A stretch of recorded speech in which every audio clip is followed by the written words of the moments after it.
رسول پاک صلی اللہ علیہ وسلم بھی یہ کہتے ہیں کہ تم میں سے بدترین شخص وہ ہے جس کی زبان سے دوسرا انسان محفوظ نہ ہو اور جس کی زبان سے دوسرا شخص خوف کھائے۔ اب آج جس وقت میں ہم رہ رہے ہیں یہاں پر ایک ایسا نفسا نفسی کا عالم ہے کہ ہر ایک کی کوشش ہے کہ اگلے کو کسی نہ طریقے سے دبوچ کے پیچھے کر کر وہ خود آگے نکل جائے۔ تو علامہ صاحب میں آپ سے سوال بھی کرنا چاہوں گی، جیسے ابھی شو کے بالکل آغاز میں ایسے نے حدیث پاک جیسے بیان کی تھی کہ مفلس کون ہے، اور اس میں آ گیا کہ مفلس وہ شخص بھی ہے جو کسی کی غیبت کرے، کسی پہ بہتان لگائے۔ اور آج کل کے ہم اپنے ورکنگ انوائرمنٹ میں دیکھتے ہیں جو لوگ اسپیسیفکلی آفیسز وغیرہ میں کام بھی کر رہے ہوتے ہیں وہ اکثر یہ بہت شکایت کرتے ہیں۔ تو اس حوالے سے آپ کا کیا کہنا ہے؟ بنیادی بات وہی ہے کہ جو ابھی آپ نے ارشاد فرمائی، ایک حدیث کے الفاظ ہیں، خیر الناس من ینفع الناس، لوگوں میں سب سے بہتر وہ ہے کہ جو دوسروں کے لیے نفع مند ہو، جو دوسروں کے لیے فائدہ مند ہو، جو دوسروں کا بھلا چاہنے والا ہو۔ تو اب اگر اس اعتبار سے اگر آپ دیکھیں تو آفیسز کے اندر بھی ایک دوسرے کو اکوموڈیٹ کرنا، کمپلیمنٹ کرنا، یہ وہ چیز ہوگی کہ جس کے ذریعے سے ایک انسان آخرت کی بھلائی کو حاصل کر سکتا ہے، ورنہ یہ اخلاقی امراض ہیں۔ ظاہر ہے کہ یہ مورالٹی کا ایک کرائسس ہے کہ جو سوسائٹی کے اندر ہمیں نظر آتا ہے بدقسمتی سے، جس کے اندر حسد بھی شامل ہے، کئی جگہوں پر ایگو کے ایشوز آ جاتے ہیں، تو اس کا نتیجہ یہ نکلتا ہے کہ اس میں کہیں نہ کہیں تو ریفلیکٹ ہونا ہے۔ ظاہر ہے جو اخلاقیات جو انسان کے اندر ہیں اسے اعمال کے ذریعے سے کہیں نہ کہیں ریفلیکٹ ہونا ہے۔ ہم دیکھتے ہیں کہ تکبر ہے تو اس کے نتیجے میں انسان جو ایروگنس کا مظاہرہ کرتا ہے تو وہ ظاہر ہوتا ہے اس کے اعمال سے، اس کے چلنے کے انداز سے۔ کتنی بڑی جڑ ہے یہ جو حقوق العباد میں، جو ہم خود کو ایک دم سے افضل سمجھنے لگ جاتے ہیں اور پھر ہم لوگوں کو جو ہے وہ کم تر سے گردانے لگ جاتے ہیں۔ سپیریورٹی کمپلیکس ہے، ظاہر ہے کہ اس کے نتیجے میں ہوتا یہ ہے کہ دوسرے سارے کے سارے انفیریئر محسوس ہوتے ہیں۔ پھر اگر کسی میرٹ کے اوپر وہ اوپر بھی آ رہے ہوں تو ایک انسان اپنے ایگو کو ہرٹ ہوتا ہوا محسوس کرتا ہے کہ نہیں جناب، اگر یہ اوپر آ رہا ہے، میرٹ پر بھی آ رہا ہے تو کیوں آ رہا ہے؟ اس لیے کہ میں تو اس سے بڑھتا رہوں، بالاتر ہوں۔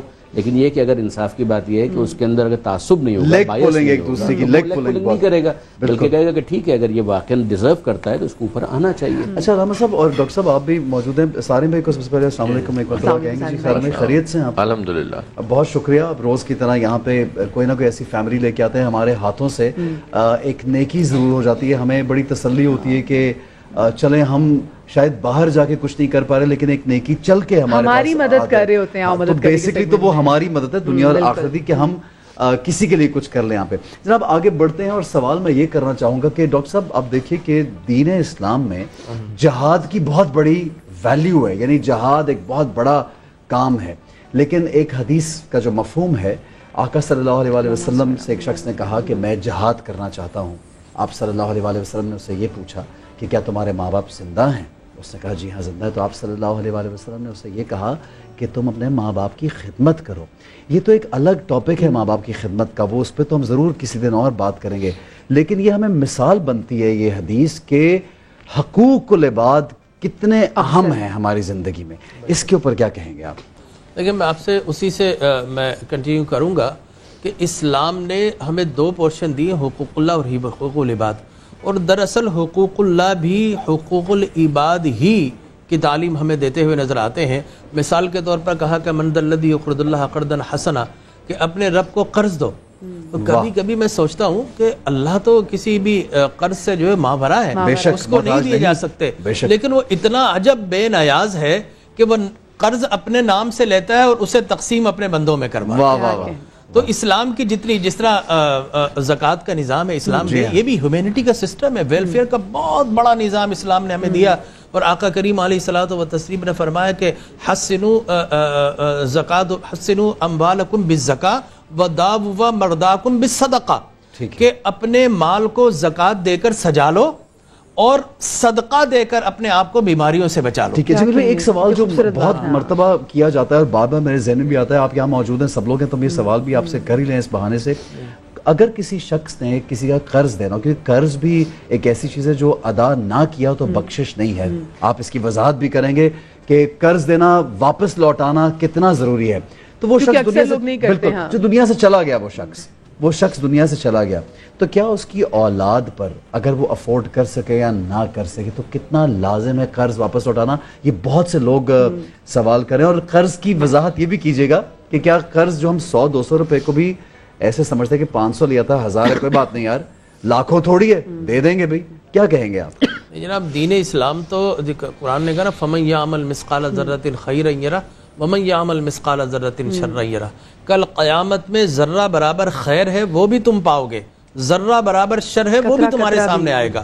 لہٰذا اب ذرہ برابر کی بات کی تو روپیہ 2 روپیہ تو ذرے سے زیادہ ہے. لہٰذا اگر آپ نے کسی سے قرض سمجھ کر لیا اور قرض سمجھ کر دیا گیا تو اب آپ مسئول ہیں کہ آپ نے اسے واپس کرنا ہے ہر حالت میں اسی دنیا میں. اگر نہیں کیا گیا، بعض جگہ ایسی بھی حادث ملتی ہے، ایک شخص تھا مقروض تھا، سرکار دو عالم صلی اللہ علیہ وسلم نے اس کا جنازہ نہیں پڑھایا، اللہ لیکن اکبر، آپ نے فرمایا کوئی اور پڑھا لے. یہ اس بات کی تلقین تھی کہ اگر کوئی قرض دینے کی صلاحیت رکھتا ہے واپس کرنے کی، اور پھر بھی اس کے باوجود اگر قرض واپس کر کے نہیں گیا تو سرور کونون رحمت عالم صلی اللہ علیہ وسلم نے وہ بھی اپنا منہ سے پھیر لیتے ہیں. اچھا، تو اب آپ نے آپ کا ایک تھوڑا دوسرا حصہ کہ اب اگر اس کے لواحقین ہیں، اس کے آل اولاد ہیں، وہ پراپرٹی چھوڑ گیا ہے تو ڈیفینیٹلی اب ان کے ذمہ ہے کہ سب سے پہلے وراثت تقسیم کرنے سے پہلے اس کا قرض اس سے منع کیا جائے گا. جس کا قرض اسے دینا تھا اسے واپس دیا جائے گا، لازم دیا جائے گا. جیسی صدا بھی لگائی جاتی ہے. یہ تو ممکن ہے کہ چیریٹی آپ 3 میں سے ایک حصہ دے دیں، اس سے زیادہ نہیں دے سکتے، لیکن قرض آپ نے پورا واپس ادا کرنا ہے. اور اگر کوئی والد نہ چھوڑ کے گیا تب بھی اولاد کی ذمہ داری ہے کہ وہ اس کو قرض کو واپس کرے، اور پھر بھی اگر نہیں ہو سکتا تو اسٹیٹ کی ذمہ داری ہے. صحیح. اچھا، کیونکہ ہمارے ساتھ سارم بھائی بھی یہاں پر موجود ہیں، اور سارم بھائی کے جو نیچے ویب سائٹ ہے وہ بھی یہاں پہ چل رہی ہے، ان کا نمبر بھی چل رہا ہے. تو آپ لوگوں نے جیسے اگر ڈونیٹ کرنا ہے تو ویسے ہی کہ آپ جب ان کی ویب سائٹ پہ بھی جائیں تو ریفرنس دیجیے گا کہ آپ کون سے والے کیس کو پیسے ڈونیٹ کرنا چاہ رہے ہیں. پہلے بھی سارم بھائی نے آپ کو بتایا تھا کہ بڑے آرام سے آپ جا کے اس پہ بتا دیتے ہیں. اچھا، خیر قرض کی بات ہوئی تو علامہ صاحب قرض سے مجھے یہ بتائیے گا، بہت سارے آپ کے ایسے دوست ہوتے ہیں جو آپ سے قرضہ لے کے، کیونکہ میں اکثر لوگوں کو دیکھتی ہوں یہ کہتے بھی ہیں کہ جی لوگ پھر آپ سے رابطہ ہی ختم کر لیتے ہیں. تو پھر ہم پہ کیا ہے کہ اگر ہمیں لگتا ہے کہ چلو ٹھیک ہے کہ اس رقم سے ہمیں کوئی خاص فرق نہیں پڑتا تو کیا ہم اس کو معاف کر دیں؟ کیونکہ دیکھیں دوست نے تو آپ سے رابطہ ختم کر لیا، لیکن اب یہ بھی آپ پر ہوتا ہے کہ کیا آپ اس کو پھر معاف کر دیں؟ کہ ہو سکتا ہے پھر اللہ پاک آپ کو زیادہ آگے. بالکل، کہتے ہیں کسی کو دشمن بنانا تو اس کو قرض دے دو. آج کل اور دوستی ختم کرنی ہے اس کو بھی قرضہ دے دو. کیا کہیں گے جی؟